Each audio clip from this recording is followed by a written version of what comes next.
How to pair JBL Bluetooth earphones if not connecting, or pair again. Yes, you are listening right. Many times it happens that whenever we switch it on this kind of Bluetooth earphones, these after switching on, they automatically connect to the other device, and after that we not able to connect. So what and why it happens and how we can connect, today we're gonna talk about this. First of all, requesting you like the video and subscribe channel for get more videos like this, and don't forget to comment if you like our video.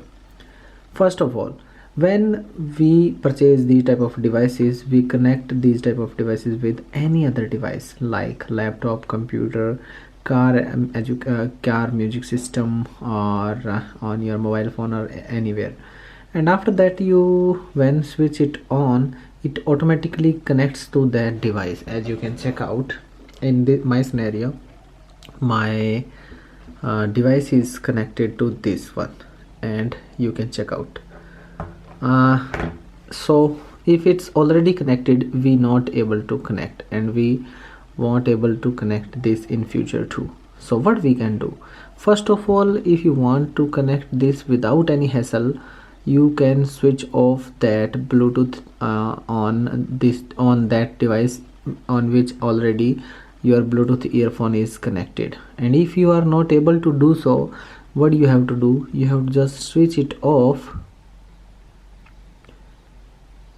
and after that you have to switch it on, but you have to keep pressed this button for a long time. As you can check out, I'm pressing it and still pressed, and it started blinking, and voila, now easily you can pair this device with this earphone, with the earphone Bluetooth, with any device, any laptop, tablet, computer, PC, wherever you want to do. So that's the scenario and that's the process. If you like this video about this, don't forget to like, share with your family and friends, or subscribe and hit bell icon for get more videos like this. Be with us, keep learning how to do it.